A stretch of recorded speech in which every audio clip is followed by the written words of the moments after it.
My name is Linda Parker. I am 59 years old. I live alone in my small house in Brighton. My husband died 8 years ago. I have only one son.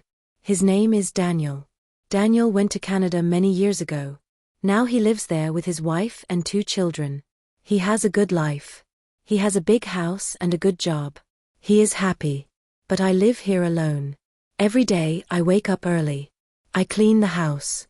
I cook food for myself. In the evening I sit alone. Nobody comes to see me. Daniel does not call me much. Sometimes he sends me money. Sometimes he says, "Mother, I will come soon." But he never comes. Still, I wait for him. I love him very much. He is my son. I keep his old photos in my room. I look at them every day. One day someone knocked on my door. I opened it.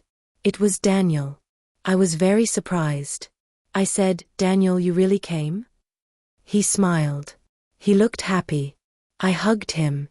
My eyes were full of tears. He came inside. I made tea for him. We sat and talked. I asked, "How is Sarah? How are the children?" He said, "They are all fine." Then I asked, "Why did you come?" He said, "I missed you, Mother. You live here alone. I worry about you. I want to take you to Canada." I was quiet. He looked at me and said, "You are getting old. It is not safe here. You should come with me. You will be happy there." I said slowly, "But this is my home. I was born here.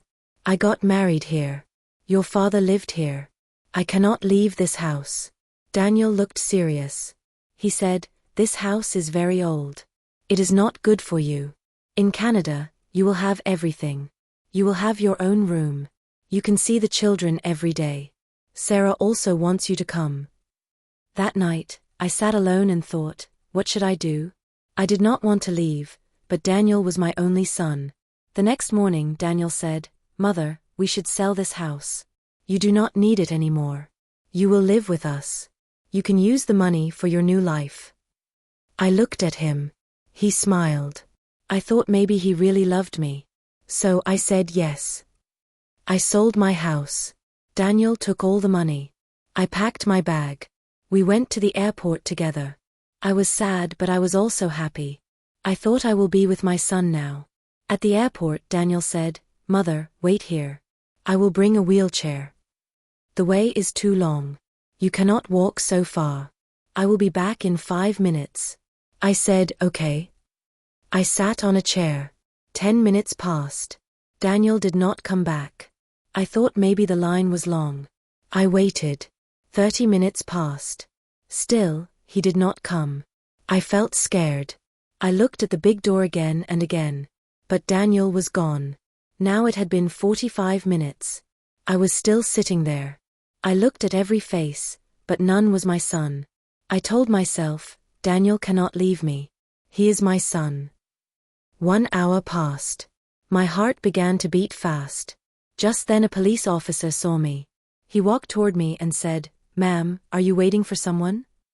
I said, "Yes, my son. He is bringing a wheelchair for me.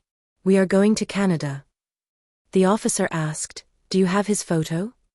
I took out Daniel's picture from my bag. I also showed my ticket. The officer nodded. He said, "Please wait here. I will check inside." I said, "Thank you." I waited again. After a long time, the officer came back. His face was serious. He sat next to me. He said softly, "Ma'am, I am sorry. Your son has boarded the flight. He has gone. The plane has already taken off. He did not take a wheelchair. He went alone." I froze.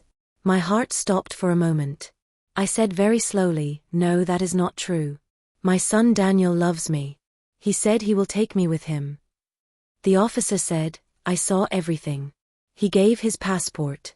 He entered a plane alone. Tears came to my eyes. My heart broke. I cried and cried. The officer's eyes also became wet. He said, "Some people forget their hearts." "I am sorry, ma'am." I whispered. "My name is Linda Parker." The officer said, "My name is Robert Miller. I am a police officer here. You remind me of my mother. She died 5 years ago. When I look at you, I remember her. Then he said, please come with me. You cannot sit here. You will get sick. Come to my house. My wife is kind. She will cook for you. I said, but I do not want to trouble you. He smiled and said, it is not trouble. It is love.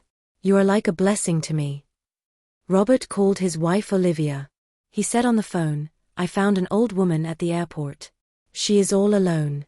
Her son left her. Can she stay with us? I could hear Olivia's voice. She said, yes, please bring her. That night, I stayed at Robert's house. Olivia brought me food. She spoke to me like a daughter. I cried in my room. I missed Daniel. I missed my house. But these strangers gave me love. The next morning, Robert got a phone call. He went to another room. He spoke in a low voice. Later, he came to me. I asked, is everything okay? He smiled and said, yes, everything is fine. But I saw pain in his eyes. What I did not know was this. The flight that Daniel took had crashed. There were no survivors. Daniel was gone. But Robert did not tell me. He knew that I still loved my son. Even after what he did, I still prayed for him. I still hoped that one day he would come back. The days passed slowly. I stayed with Robert and Olivia. Robert took care of everything. He helped me go to the doctor. He bought my medicine. He treated me like his mother. His wife gave me respect. Their home became my home. Their family became my family. I only prayed. I prayed for Daniel's soul. I prayed for the children he left behind. I prayed that no mother feels what I felt at the airport. One day, Robert asked, do you ever think about going back to that house? I looked at him and said, I already lost that house, but I found a new home here. Daniel was gone, but I got the son I truly deserved. I feel grateful. What would you do if you were in Linda's place? Tell me in the comments below. If you liked this story, please like, comment, share and subscribe.